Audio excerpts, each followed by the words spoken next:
He was the man who had everything. Ryan Mitchell, a millionaire CEO, idolized by Wall Street and feared in every boardroom. Power, unmatched. Influence, undeniable.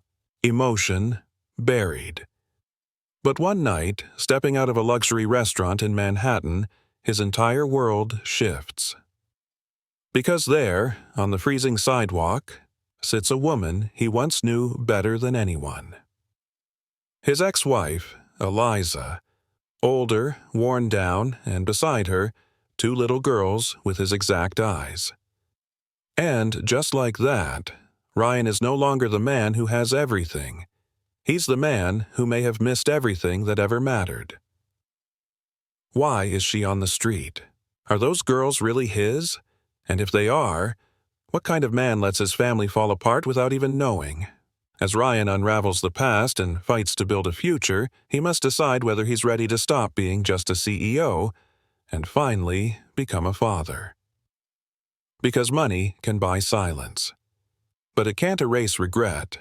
Hit subscribe and turn on notifications if you're ready for a story about lost time, real redemption, and what it means to fight for a second chance. You don't want to miss this. The wind howled down Madison Avenue, cutting through expensive suits and winter coats with the same bitter sharpness. The city moved as it always did, fast, loud, indifferent. Inside the gilded walls of Verona, Manhattan's most exclusive steakhouse, laughter echoed under chandeliers, and crystal glasses clinked in toast to million-dollar deals and hollow victories. Ryan Mitchell leaned back in his chair, swirling an untouched glass of red wine.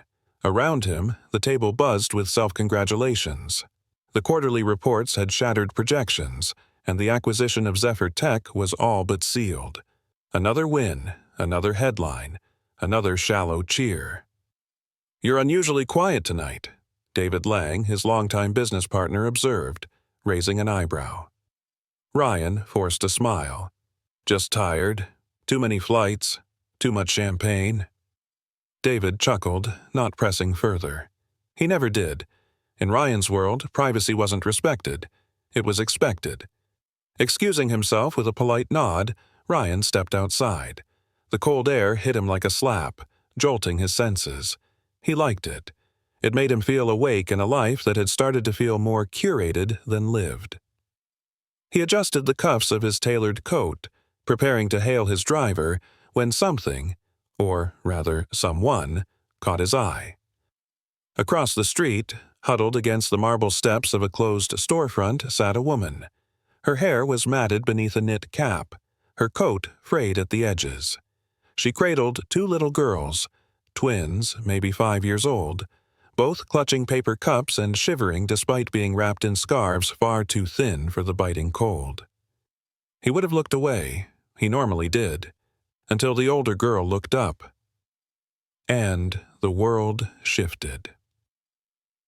She had his eyes, that same piercing, icy blue, the tilt of her brow, even the subtle dimple in her left cheek when she frowned. And then the second girl looked up too, same face, same features, as if a mirror had split in two. Ryan's breath caught in his throat. No, it couldn't be. He stepped off the curb without thinking, ignoring the honking taxi that swerved to avoid him. His shoes clicked hard against the concrete as he crossed the street, drawn like a man possessed. The woman looked up as he approached, and time collapsed. "Eliza?" he asked, his voice barely audible. She flinched like he'd struck her. Her eyes, once defiant and full of fire, now brimmed with disbelief, exhaustion, and something dangerously close to shame. "Ryan?" she whispered, pulling the girls closer as if shielding them. He hadn't seen her in 6 years.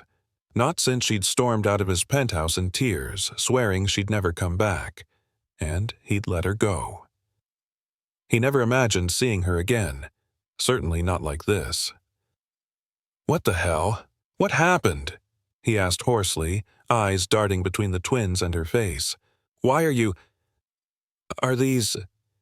Eliza looked away, jaw clenched. The girls peeked at him curiously, confused but quiet. Not here, she murmured. Not on the street. Please. Ryan nodded stiffly, still stunned. There's a cafe around the corner. It's warm. She hesitated. Her lips parted, then closed again. Pride warred with desperation behind her eyes. We'll go, she said finally, her voice low but steady. He reached out instinctively to help, but she recoiled just slightly, enough to make his chest tighten with regret. As they walked, the girls clutched Eliza's hands, casting curious glances at the man beside them. Ryan noticed their coats were 2 sizes too big, their shoes scuffed and wet. 5 years old, maybe 6. He swallowed hard. They weren't just girls on the street, they were his. And, somehow, he hadn't known. The cafe was mostly empty, the late hour thinning the usual buzz to a few scattered patrons and the gentle hiss of the espresso machine. Ryan chose a corner booth by the window, away from curious eyes, and gestured for Eliza to sit. She hesitated again, eyes scanning the room with the caution of someone used to being overlooked, or worse, judged. The twins slid into the booth first, each clutching a small stuffed animal that had seen better days. Eliza followed, silently thanking the waiter for the hot water he brought without being asked.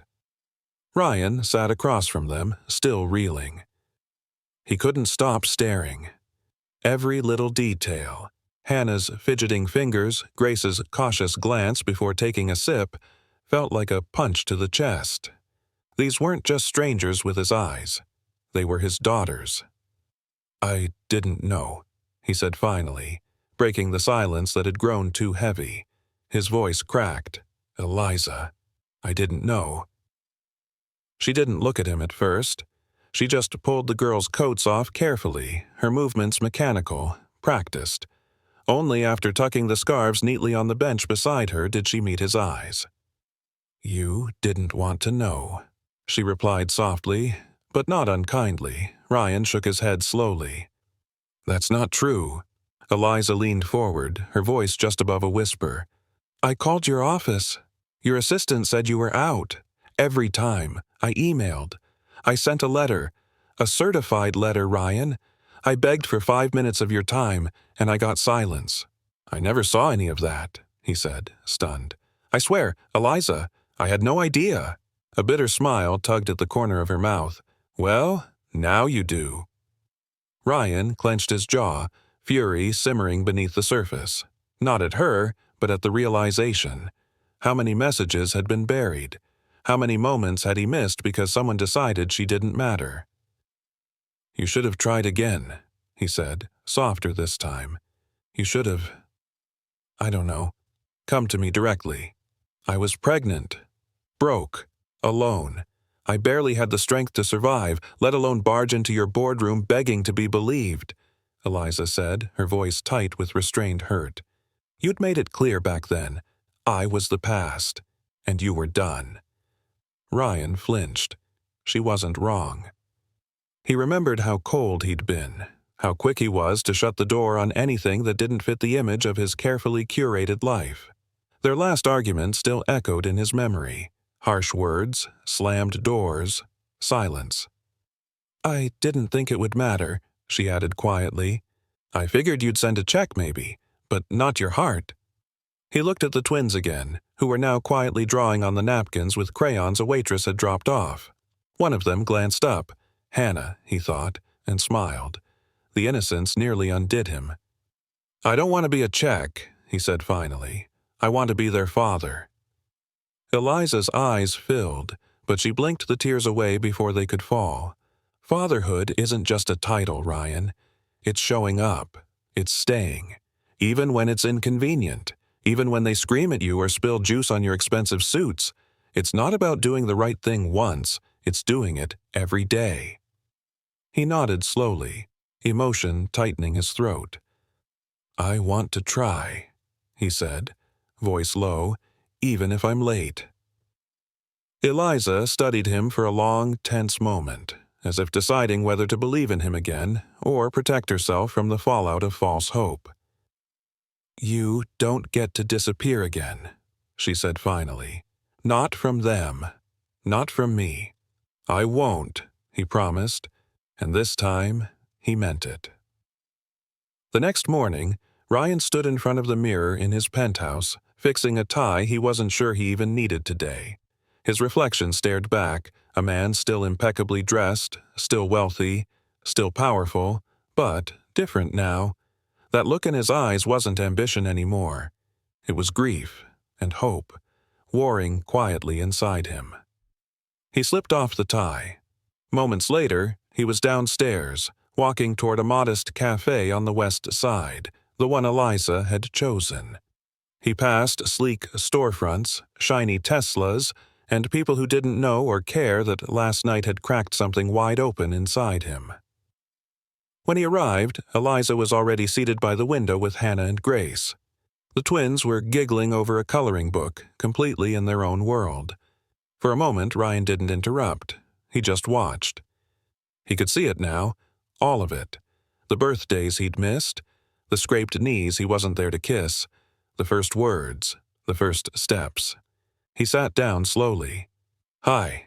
"Hi," Eliza said, the stiffness from last night slightly softened. She looked tired, but calm. "They've been talking about you all morning." Grace beamed. "We drew you, Mr. Ryan." Ryan chuckled gently. "Can I see?" Hannah proudly held up a napkin covered in bright crayons. 4 stick figures, 2 little girls, a woman with long hair, and a man with very big shoes. "I like the shoes," Ryan said, eyes stinging a little. "We didn't know how to draw your face yet," Hannah explained. "So we just gave you our eyes." He looked at Eliza and she smiled reluctantly. "She said that to me this morning. He has our eyes, Mommy, so he's ours." Ryan swallowed hard. The waitress came by, refilled coffee, dropped off pancakes.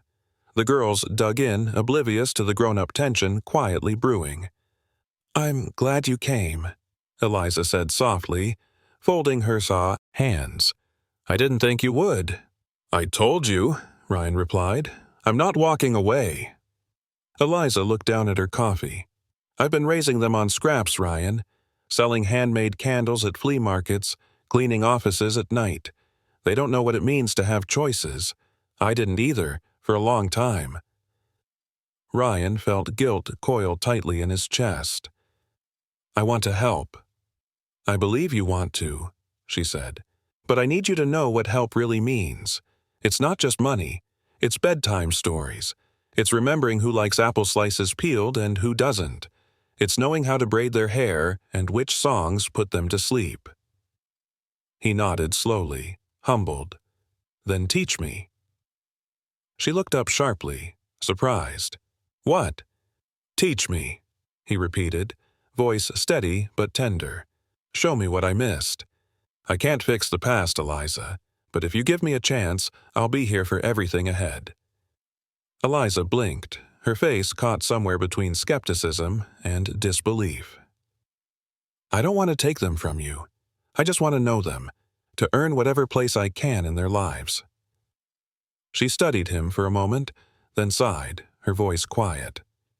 "They need stability, not some half-hearted effort from a man who shows up with a guilty conscience." Ryan's voice trembled. "This isn't guilt. This is love I didn't even know I had until yesterday. I don't want to live another day without it." From across the table, Grace slipped him a blueberry from her plate. "Here," she said shyly, "my favorite one." Ryan looked at Eliza. She smiled, faintly, despite herself. Maybe, just maybe, this was a start. The next few days moved with quiet significance. Ryan didn't barge his way in. He showed up gently, unannounced, but never unexpected. On Wednesday, he brought a bag of library books about animals and space, and sat crisscross on the floor of Eliza's modest apartment, listening as Hannah read aloud and Grace interrupted every few sentences to ask if dolphins could really talk. "Probably not in English," Ryan joked, and the girls laughed like they'd known him forever. Eliza stayed in the background at first, folding laundry, cleaning out a cabinet, observing without saying much. But Ryan caught the sideways glances, the moments she almost smiled, and he noticed how the girls lit up when he arrived, how they lingered at the door after he left. On Friday afternoon, he picked them up from the community center. It was cold, the kind of cold that knifes through old coats. Ryan had brought brand new jackets, carefully chosen with the help of a boutique owner who'd nearly cried when she heard the story. But when he pulled the jackets out of the bag and offered them to the girls, Eliza hesitated. "They don't need handouts," she said quietly, not unkindly, but firmly. Ryan paused. "It's not a handout. It's a father doing what he should have done from the start." Her expression softened slightly, her guard lowering just enough for the girls to slip into their jackets, beaming. "Pink?" Grace whispered, hugging herself. "Just like my dream." That night, Eliza invited Ryan in for dinner for the first time. They ate macaroni with diced hot dogs. "The house special," Eliza had said dryly, trying to make light of it. Ryan ate every bite like it was the best thing he'd ever tasted. After the girls were tucked in, their small beds pushed side by side in the same room, Eliza and Ryan sat at the tiny kitchen table. It was quiet, save for the sound of the wind outside and the low hum of the refrigerator. Ryan looked around at the chipped cabinets, the peeling linoleum. "I had no idea you were living like this," he said finally, his voice quiet with regret. "I didn't want your pity," Eliza replied, gently but firmly. "I wanted to protect them, and I didn't have the energy to beg." Ryan exhaled, long and heavy. "I failed you. I know that now." "You didn't just fail me," she said, eyes unwavering. "You failed them." "I know." She hesitated, then asked, "Do you know how many nights I sat up wondering how to stretch one meal into 3? Or how many birthdays I made cake out of pancake mix because it's what we had?" Ryan lowered his eyes, guilt washing over him like a wave. "I don't deserve their forgiveness. Or yours." Eliza shook her head slowly. "This isn't about deserving. This is about showing up. Over and over." He nodded. "Then I'll keep showing up." They sat in silence for a while, not uncomfortable, just raw. Finally, Eliza asked, "Why now, Ryan? Why not 5 years ago?" "Because I was buried in a life that looked full but felt hollow," he answered truthfully. "Because I thought success was what I'd built, not what I'd left behind." Eliza studied him carefully, seeing the cracks in the man she once loved, and something new growing through them. "You're going to have to fight for this," she said, her voice low but resolute. "For them. They don't know what it feels like to count on someone and not be disappointed." Ryan reached across the table, not to touch her hand. He didn't dare, but to offer something deeper. "Then let me prove I'm not going anywhere." Eliza didn't answer, but she didn't look away either. And that, for now, was enough. Ryan hadn't realized how much his heart could change in 7 days. On Monday morning, he sat awkwardly on a tiny bench inside a children's art room at the City Museum, elbows tucked in, knees practically touching his ears. Grace was finger-painting a tiger, and Hannah was building a diorama with such serious focus he didn't dare interrupt her. They'd invited him to Daddy Day, a weekly event where kids could bring their fathers to create art and play. No one batted an eye when he introduced himself as theirs. But Eliza stood near the wall, her arms folded, not in anger, but in watchful uncertainty. She wasn't guarding territory anymore. She was guarding hope. When Hannah glanced up and saw him still there, she smiled, quick and wide, and Ryan felt something shift in his chest. Later that afternoon, walking home hand in hand with his daughters down a leaf-lined sidewalk, Ryan looked over at Eliza. "I didn't think I'd ever get a second chance to matter like this," he said softly. "You don't get second chances," she replied. "You create them." That night, Ryan stayed late helping Grace build a cardboard castle while Eliza coached Hannah through spelling words. The apartment was still small and spare, but it didn't feel cold anymore. There was laughter and noise and life. By Wednesday, Ryan had canceled 3 investor meetings in a row. His assistant, Laurel, cornered him in the office hallway. "You've rescheduled the Goldman call twice," she said, brows raised. "The board's asking questions." "I'll call them back," he said distractedly, already texting Eliza to confirm the girls' recital time. Laurel gave him a hard look. "You okay?" "I'm becoming okay," he answered, almost surprised by his own words. But the balance wasn't easy. At Mitchell Innovations, the tension was building. David Lynn, his oldest friend and business partner, had called an emergency meeting. "You've been dodging calls, missing updates," David said the moment they sat down in Ryan's office.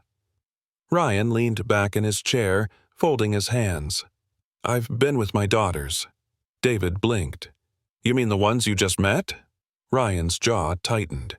"Yes, the ones I should have known 5 years ago." David stood, pacing. "Ryan, we've spent a decade building this company from the ground up. You can't just disappear into parenthood. You've got shareholders, employees." "I'm not disappearing," Ryan interrupted firmly. "I'm reprioritizing." David's voice dropped. "Look, I know this is emotional, and I'm not heartless, but how do you even know they're yours?" Ryan's expression hardened. "They are. I see myself in them. I feel it. And Eliza, she never once asked me for money. She just wanted to protect them." David exhaled, clearly unconvinced. "Even so, you need to be careful. Emotions cloud judgment." "If she's playing a long game, she's not," Ryan said, sharper than he intended. "She spent 5 years raising our daughters alone while I chased mergers and quarterly profits." David raised his hands. "I'm just saying, get proof. If you're going to go all in, make sure you're not being played." That night, Ryan couldn't shake the conversation. He didn't doubt Eliza. But the truth was, a DNA test would silence every skeptic. And maybe, deep down, part of him needed confirmation too. Still, he wouldn't do it behind her back. Not like the man he used to be. As he tucked the girls into bed that evening, Hannah whispered, "You're coming to the recital, right?" "Wouldn't miss it for the world," Ryan said, brushing hair from her forehead. Grace yawned. "Even if the people at your work get mad?" Ryan smiled gently. "Especially if they do." Eliza stood in the hallway, hearing every word. Her eyes met Ryan's. There was something different in them tonight, something tentative but real. Maybe not trust, but something that could grow into it. The DNA results arrived in a plain white envelope, unmarked and clinical, but heavy with unspoken truth. David placed it on Ryan's desk with an almost apologetic shrug. "You said you were sure. Here's your chance to be certain."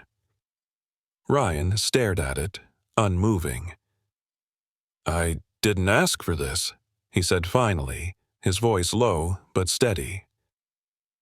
"No," David admitted, "but I did, because the board needs reassurance, and frankly, so do I." Ryan picked up the envelope slowly, feeling its weight in his palm like it might detonate.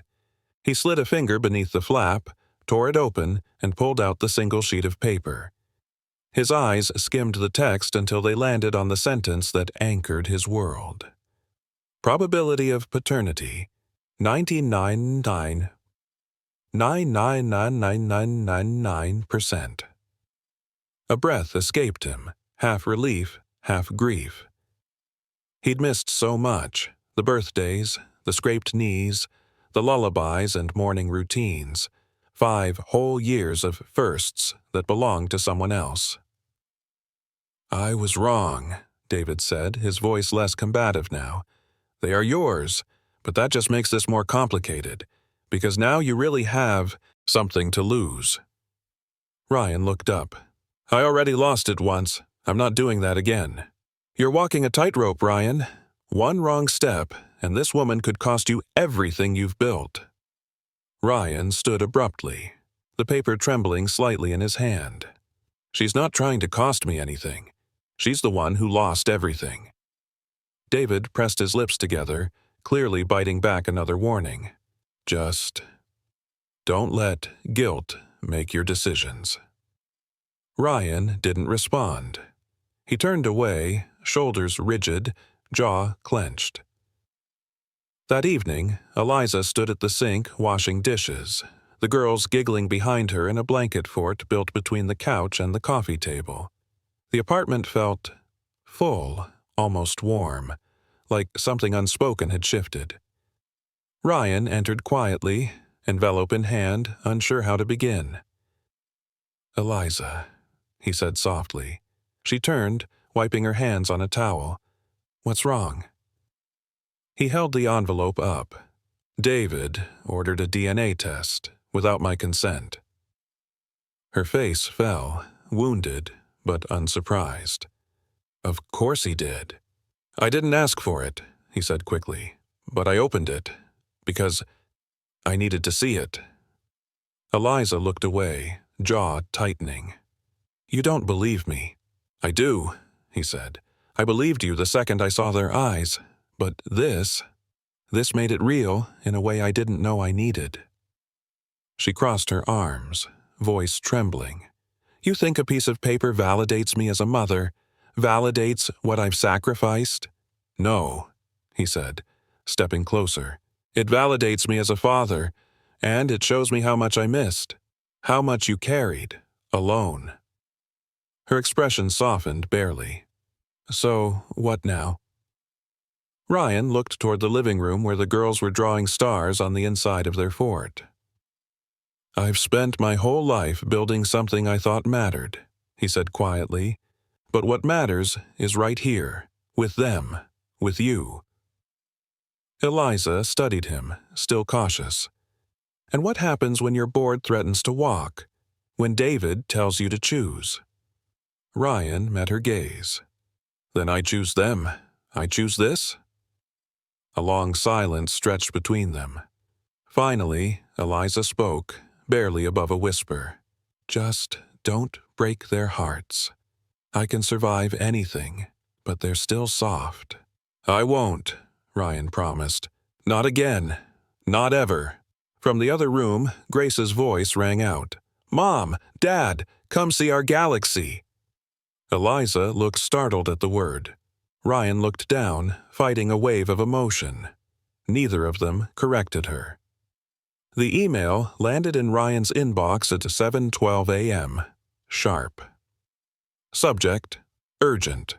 Investor presentation moved to 2:00 p.m. today. David's tone in the message was unmistakable. Clipped, direct, final. Ryan didn't need to read between the lines. The board was watching. Investors were waiting. The future of Mitchell Innovations would be decided on that stage. But so would something else. On his kitchen counter, hand-painted in pink crayon, sat a flyer with shaky handwriting. Hannah and Grace's class play. 2:00 p.m., room 114, parents welcome. Ryan's heart sank. He stood at a crossroads, both choices loud in his ears. The company he'd built from sweat and sacrifice, or the daughters he had just begun to know, who'd already memorized the shape of his presence. Eliza stepped into the kitchen, hair still damp, nursing a lukewarm coffee. "You saw the email," she said softly. He nodded. "They moved it on purpose," she added, her voice taut with quiet anger. "David knows what this means to me," Ryan said, rubbing his temples. Eliza studied him. "Then maybe he's not the partner you think he is." He didn't answer. His phone vibrated on the counter again, David calling this time. Ryan stared at it, hesitating. Then, deliberately, he powered it off. "I'm going," he said, meeting Eliza's gaze. "To the play. I'm not missing it." A flicker of surprise passed through her eyes. She didn't say thank you. She just nodded, like she was waiting to believe it. Hours later, the tiny auditorium buzzed with nervous energy. Parents filled folding chairs holding phones at the ready. Children peeked through the curtain, giggling and waving. Ryan sat beside Eliza in the front row, knees bouncing, anxiety ping-ponging between guilt and excitement. "Do you want to check your phone?" Eliza asked gently. He shook his head. "It's off. I told them I wasn't available today." A pause. "That must have taken guts," she murmured. "I've spent years impressing people who wouldn't notice if I dropped dead," Ryan said, voice low. "But those girls would. That's what scares me more." The curtain parted, revealing a makeshift solar system, cardboard planets dangling from yarn, painted with glitter and care. Grace, in a silver construction paper hat, stepped forward shyly. "I'm the moon," she announced, "and I orbit the Earth, like this." She spun in a wide circle, wobbling with joy. Laughter rippled through the room. Eliza wiped a tear. Ryan swallowed hard, his throat tightening. Then Hannah took the stage, wearing a bright yellow cape. "I'm the sun," she declared proudly, "and I shine even when you can't see me." Ryan's breath caught. He stared at her, his daughter, his. When the play ended, the girls ran to him, wrapping their arms around his waist, talking over each other with breathless excitement. "Did you see my planet spin? I remembered all my lines. You really came." Ryan crouched, pulling them both close, overcome by the simple miracle of their joy. "There's nowhere else I'd rather be," he whispered into their hair. Later that evening, Ryan returned home to a storm. David stood in his office, arms crossed, eyes burning with accusation. "You missed the meeting. I was with my daughters. We lost 2 investors today," David snapped. "You chose a second-grade play over a billion-dollar pitch." Ryan's voice was calm but resolute. "I chose the only thing in my life that isn't replaceable." David stared at him, stunned. "You're throwing it all away. For what? Some chance to play house with a woman who kept secrets and 2 girls who barely know you?" Ryan stepped forward slowly. "They're not secrets. They're my children. And I'm not playing house, David. I'm becoming who I should have been years ago." David scoffed. "You can't lead this company like that. Then maybe I shouldn't be leading it." The words hung in the air like a declaration. Ryan turned toward the window, the city glowing beneath him. He'd always believed success was measured in power and profit. But that afternoon, in a folding chair, watching cardboard planets and wide-eyed children, he'd seen something that changed him. Love, innocence, meaning. And it didn't come with a balance sheet. The office was quieter than usual the next morning. Too quiet. Ryan walked through the glass corridors of the Mitchell Innovations. Every familiar face greeted him with something distant in their eyes. Confusion, judgment, maybe even pity. Word traveled fast in a building like this. He stepped into his office, but the air felt off. Something had shifted. On his desk was a sealed envelope marked "Confidential" for Ryan Mitchell only. He opened it cautiously, recognizing David's sleek stationery and precise handwriting. Inside, legal documents, custody filings, allegations, claims that Eliza was unfit, unstable, emotionally manipulative, and that Ryan was seeking full custody for the protection of the twins. His stomach dropped. He flipped through page after page, heart pounding. There were even fabricated statements from a supposed social worker, claiming Eliza left the children unattended, exposed them to unsafe conditions.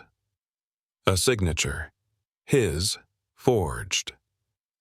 Ryan's hands trembled. Just then, David entered unannounced, eyes calm, voice even. "I figured you'd see those this morning." Ryan rose from his chair, voice laced with restrained fury. "What the hell is this?" David sighed as if exhausted. "It's a precaution, a strategy. You're emotional, Ryan, making decisions with your heart instead of your head. I'm protecting you. By lying about the mother of my children? By saving your legacy before you flush it down the drain chasing a fairy tale," David shot back. "Do you really think this fantasy of being some full-time dad and co-parenting with a woman who lived in a shelter, do you think it ends well for you, for this company?" Ryan slammed the papers onto his desk. "You forged my signature." David didn't flinch. "I did what had to be done. You were too blinded to see she was reeling you in. I saw it coming. This was damage control. You crossed a line," Ryan said, voice shaking with rage. "You didn't just interfere. You betrayed me." David stepped closer, tone condescending. "No, I saved you, and when this little phase passes, you'll see I was right. You can thank me then." Ryan's jaw clenched. "Get out of my office." David tilted his head, smiling thinly. "Think this through, Ryan. You go to Eliza with this, she'll think you did it. This paper trail leads right back to your name. You'll lose her. You'll lose the girls." Ryan stared at him, stunned by the cruelty of it. "You think I'm bluffing?" David continued, pressing the advantage. "Call your lawyer. I guarantee they'll confirm everything appears legitimate. Unless, of course, you step back. Refocus. Let me handle this, and you walk away from the disaster you're inviting." Ryan sat slowly, the weight of it all settling in. The girls, Eliza, his company, his reputation. And one signature, one lie, had the power to burn it all down. He waited until David left, then called his attorney. "David forged custody documents," he said, voice flat. "I need proof. I need it now." An hour later, the call came back. "You're right, Ryan. The notary listed doesn't exist, and the social worker? Made up. It's a coordinated forgery, a calculated one." Ryan let out a breath he hadn't realized he was holding. He had a choice. Confront Eliza and risk destroying everything they were rebuilding. Or tell her the truth, fully, honestly, and risk being disbelieved. He chose the truth. That evening, he asked to meet her at the diner where they'd first spoken weeks ago. Eliza arrived with cautious eyes. "What's going on?" Ryan pulled out the envelope and slid it across the table. "David forged these. He wanted to manipulate me into focusing on the company by destroying your reputation." Her face paled as she scanned the pages, disbelief giving way to heartbreak. "You were going to take them from me?" she asked quietly. "No," Ryan said immediately, earnestly. "I had no idea until this morning. Eliza, I would never do this. Never. You have to believe me." Her eyes met his, searching, wounded, but not closed. "I want to believe you, Ryan." He leaned in, voice trembling. "I made 1,000 mistakes, but this isn't one of them. I'm on your side. From now on, no secrets. Not from you, not from them." A long silence passed before she finally nodded, tears gathering in her eyes. "Then let's rebuild," she said softly, "but this time, for real." Ryan stood in the elevator of Mitchell Innovations for what he knew might be the last time as its CEO. His reflection stared back at him in the polished chrome, the face of a man no longer interested in power for power's sake. When the doors opened, he walked straight through the executive floor, not acknowledging the murmured greetings or double takes from employees sensing something significant was about to happen. David was in the boardroom, surrounded by a few other execs confidently outlining growth projections for the upcoming quarter. Ryan stepped in, interrupting mid-sentence. "Gentlemen, ladies, this won't take long." David froze, his eyes narrowing. "I called no meeting," he said tightly. "No," Ryan replied. "I did?" The room fell silent as Ryan walked to the head of the table. his seat for nearly 15 years. I'm stepping down as CEO, effective immediately. A collective gasp swept the room. David leaned forward, voice low and urgent. Ryan, let's talk about this privately. No, Ryan said, unwavering. There's nothing left to talk about privately. I know what you did. The forged custody papers, the false accusations, the betrayal. David's eyes flicked nervously toward the others. He's clearly confused. I have legal proof, and if you deny it again, I'll make it public. Silence. Absolute. Ryan turned to the board. I built this company from the ground up. I've poured my soul into every corner of it. But somewhere along the way, I lost track of who I was outside these walls, of what really matters. He paused, emotion cracking his voice just slightly. I have twin daughters, 5 years old, smart, kind, curious. I didn't even know they existed until a few weeks ago, and I won't spend another day choosing board meetings over bedtime stories. The stunned board members exchanged glances, caught between admiration and disbelief. I'll stay on as chairman, but I'm delegating day-to-day operations. Mitchell Innovations needs a CEO who's hungry, and I need to be a father who's present. David stood abruptly. You're making a mistake. No, Ryan said quietly, calmly. I made the mistake of trusting you, of letting business come before people. He gathered his notes and turned to leave. Oh, and one more thing. He looked David in the eye. You're fired. You don't have the authority. I do, Ryan said simply. As of this morning, the board approved a clause reinstating my unilateral termination rights. You're done. Your badge access is already revoked. Security appeared at the door. The color drained from David's face. As Ryan walked past him, he didn't gloat. He didn't need to. He had already won something far greater. Later that afternoon, Ryan picked up the girls from their new daycare, a bright, sunlit space decorated with hand-drawn butterflies and chalkboard castles. The moment Hannah and Grace saw him, they ran toward him with arms wide and squeals of delight. "Daddy!" they cried. His heart swelled. "Hey, my girls," he said, kneeling to scoop them both into his arms. "Ready for the park?" From behind him, Eliza approached, holding coffee for them both. She looked at him, really looked, as though seeing a different man than the one who used to bury himself in ambition and silence. "Everything okay?" she asked gently. Ryan nodded. "Better than okay. I told David. I told the board. I stepped down." Her eyes widened. "You actually did it?" "I actually did," he said. "I'd rather build block towers with them than build empires for strangers."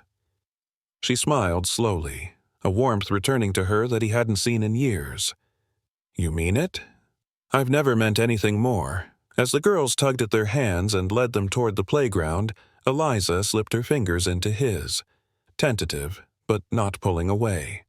The sun was setting, casting a soft golden glow across the swing sets and slides.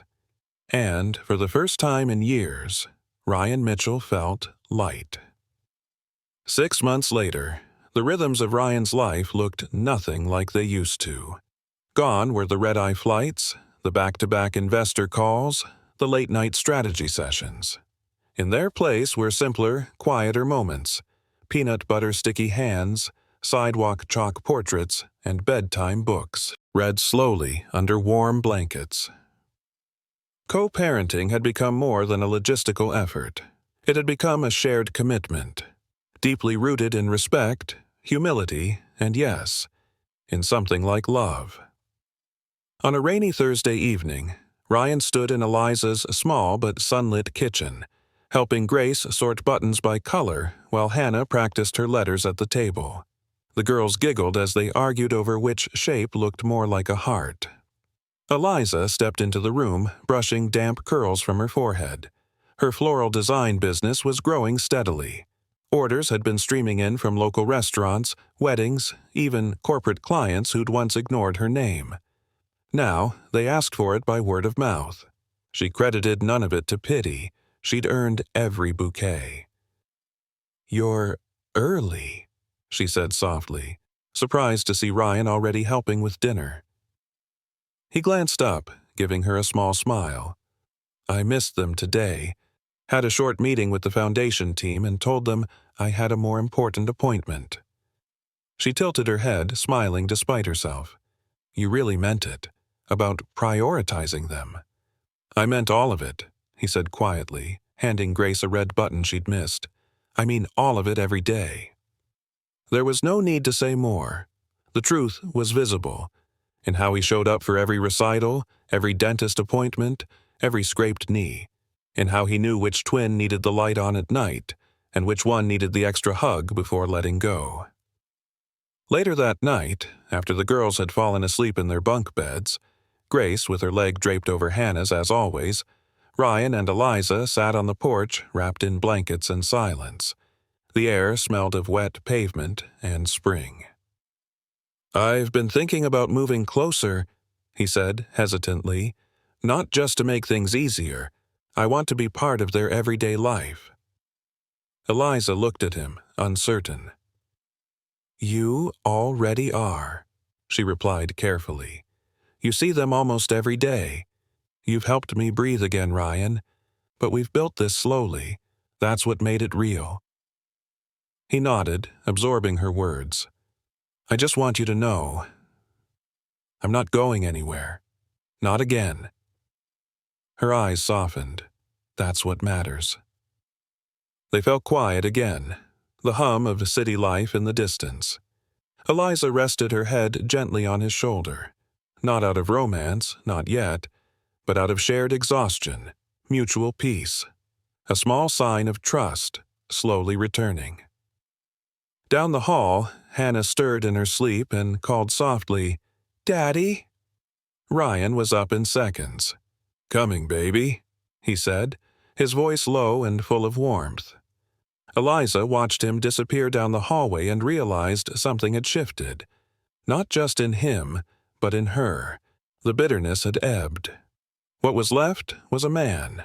Not the man she'd married, not the man who had once walked away, but someone new. Someone who had earned his way back with every small choice. When Ryan returned, he sat beside her again, quieter now. "She had a bad dream," he murmured. "Just needed to know I was still here." Eliza nodded, her voice soft. "Aren't we all just looking for that?"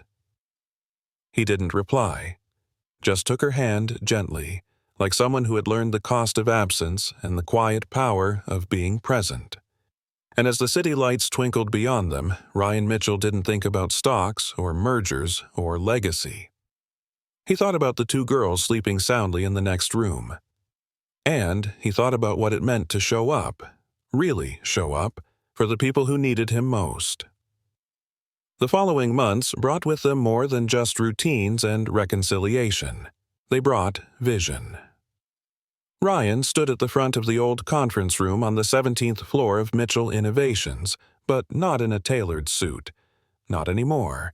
He wore jeans and a button-down rolled at the sleeves. There was no commanding presence. Just a man humbled by experience, speaking from the heart to a group that once feared his silence more than his words. "I used to think legacy was something you could only build in buildings, in numbers, in empire," Ryan began, scanning the room slowly. "But lately, I've been thinking, maybe legacy is what you leave in people." The team watched him, a little stunned. They were used to the old Ryan, the sharp strategist, the relentless force behind the glass office. This Ryan was different. Still sharp, yes, but softened in ways that made his words linger.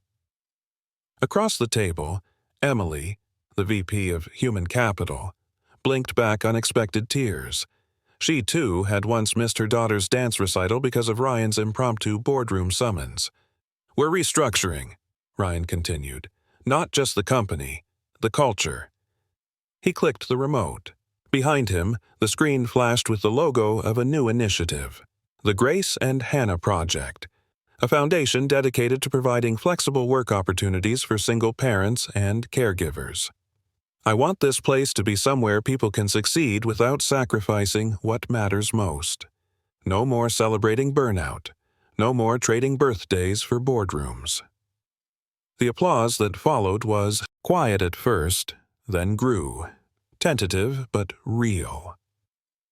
Outside the building, Eliza sat on a park bench across the street, flipping through sketches for a new community flower studio she was designing. Her phone buzzed. A text from Ryan. "It's done. You were right. Change starts with people." She smiled faintly, replying, "Proud of you. Come pick up the girls." Zoe made a fort out of laundry baskets again. Back at the office, Ryan turned to the team once more. "And one more thing," he said, voice steady. "If we can lead in innovation, we can lead in compassion. Starting next quarter, we're offering paid family leave across all departments.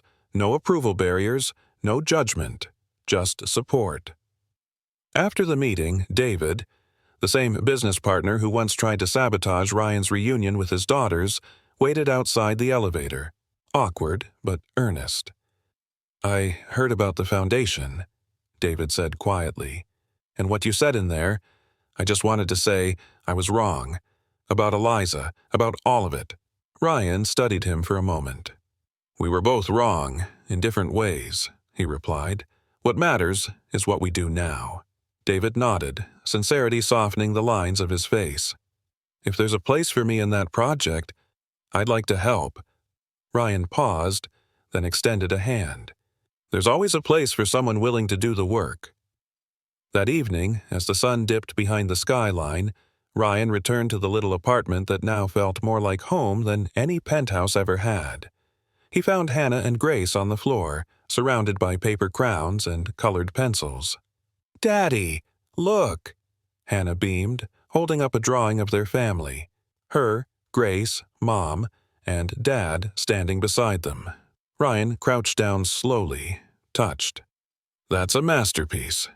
Grace leaned against him with a sleepy grin. "You're home."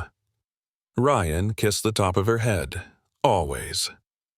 Later that night, after the girls were asleep, Eliza joined him on the porch again. They didn't need many words. The stars were out, and the silence between them was full, not of regret, but of quiet understanding. "You've become someone I'd trust, even if we'd never had the girls," she said softly.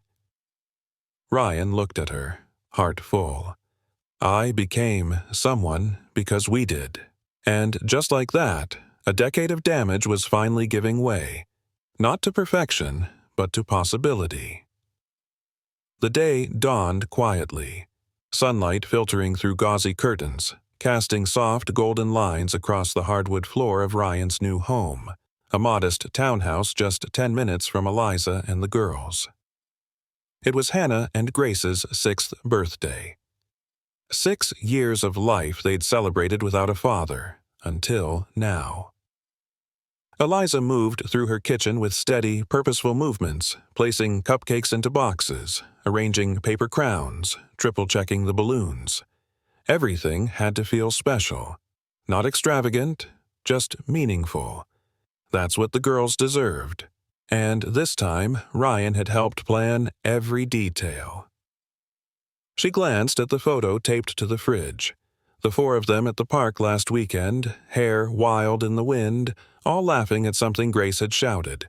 She didn't remember the joke, only the feeling. Across town, Ryan stood in front of a mirror, holding 2 small, wrapped boxes. Inside were delicate silver lockets, one for Hannah, one for Grace, each engraved with the word, always on the back. He inhaled deeply. This wasn't about making up for lost time anymore. It was about showing up for the time, still ahead. When he arrived at the community garden where the party was set, Eliza met him at the gate, wind teasing strands of hair out of her ponytail. "They're with Ruth," she smiled, "giving the worms a birthday speech. You're just in time." Ryan laughed, a warm, open sound that still surprised her sometimes. "Perfect. I brought something for them. Simple. Simple's the best kind, she replied gently, eyes soft. The party unfolded in bursts of joy and chaos. Cupcakes, laughter, sidewalk chalk, a paper crown emergency. But what lingered most was a moment near the end, when Eliza stood with the girls beneath a string of lights as the sun dipped behind the city skyline. "Before we blow out the candles," Eliza said, brushing a wisp of hair from Hannah's cheek, "we have one more surprise." Ryan stepped forward, holding out the two small boxes. The twins opened them slowly, tiny fingers trembling in anticipation. "Always," Hannah read aloud, voice hushed. "What does it mean?" Grace asked, tilting the locket toward the fading light. "It means," Ryan said, kneeling between them, "that no matter where you are, no matter what happens, you'll always have me." The girls didn't speak right away. They simply flung their arms around him, small bodies pressed against his chest, tears soaking into the collar of his shirt. Eliza watched them, blinking rapidly. That kind of love, unconditional, unearned, unwavering, had taken root. That night, after the last balloon had floated off and the leftover cupcakes were packed away, Ryan helped Eliza tidy up the garden space. They moved in easy rhythm, as they had more often lately. An unspoken choreography of co-parenting and something else neither dared define yet. As she folded a picnic blanket, Ryan said softly, "They called me Daddy today, like it was always supposed to be that way." Eliza paused. "That's because it was." He looked at her, eyes searching. "And what about us, Eliza? I know we've been doing this slowly, carefully, but I can't help feeling like we're building something again." Eliza set the blanket aside. Her voice came quieter now, layered with truth and hesitation. "Ryan, we spent years tearing each other down, without even realizing it. These last few months we've finally been growing in the same direction. I don't know what that becomes. I just know I trust you again, and that means everything." Ryan reached out, brushing her hand, hesitant at first. "Whatever it is, I want it to be real. No expectations. Just honesty. Just us." She nodded. "Then let's keep walking forward. See where it leads." They stood in silence as the last bit of twilight faded, their fingers loosely intertwined. And in that still, quiet moment, with the echoes of their daughter's laughter in the air, they weren't just two people trying to fix a broken past. They were a family, growing stronger with every step forward. 7 years later. The morning light spilled into the kitchen of a modest but beautiful craftsman home, where the smell of fresh pancakes and syrup hung in the air. Ryan stood at the stove, flipping a heart-shaped pancake with the kind of precision only years of fatherhood could teach. Behind him, laughter echoed from the backyard. Eliza walked in, barefoot, her hair up in a loose bun, coffee mug in hand. "You know they're going to fight over that one," she teased, nodding toward the pancake. Ryan grinned. "That's why I made 2. Outside, Hannah and Grace, now 12, tall and confident, with identical eyes that still looked just like their father's, were hanging streamers for their birthday picnic. A quiet tradition, far from the extravagance Ryan once knew, but to him, it felt like wealth. After breakfast, the family gathered in the backyard. A few close friends, some from Eliza's growing event design business, others from Ryan's newly reshaped company, mingled under string lights and a banner that read, "Happy 12th H&G." David was there too, standing by the grill, apron on, flipping burgers and playfully arguing with Grace about how real barbecue was done. Time had changed him too. The once cynical business partner had become a beloved honorary uncle.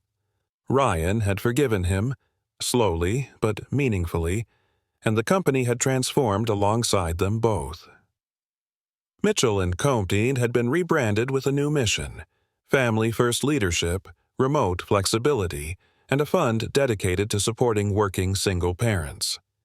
What had started as damage control had become Ryan's proudest legacy. But his truest success? It was the way Hannah leaned into his shoulder without hesitation when they posed for pictures. It was how Grace still made him promise to attend every school recital, every soccer game, and how he never broke that promise. Later that afternoon, as the crowd thinned and the sun began to dip, Ryan found himself standing alone on the porch, watching the girls chase each other through the yard, their laughter carried by the breeze. Eliza joined him, quietly slipping her hand into his. "No emails, no business calls, no suits," she said playfully. "Who even are you anymore, Ryan Mitchell?" He chuckled. "Just a dad who got lucky enough to fix what he almost lost." She looked at him, really looked, and smiled softly. "You didn't just fix it. You grew into it." He turned to her, his voice low, deliberate. "You helped me grow. All of you did. I used to think success meant stock prices and skyscrapers. But this..." He nodded toward the girls. "This is what I never knew I was chasing." There was a long silence, the kind that feels full instead of empty. "I was thinking," he added, reaching into his pocket, "maybe it's time we give them something more to believe in." From a small velvet box, he pulled a ring. Not flashy, not perfect. Just simple, honest, like the life they'd built. Eliza blinked, stunned. "Ryan?" "I'm not asking for a fairy tale," he said gently. "I'm asking for the next chapter, as us, together, however that looks." She looked down, overwhelmed, then back at him, eyes full of years, of pain endured, of healing, of love rediscovered. Slowly, beautifully, she nodded. "Yes," she whispered, "for all the right reasons this time." The girls burst onto the porch just in time to see their parents embrace, and they squealed with joy, not even needing to ask what had happened.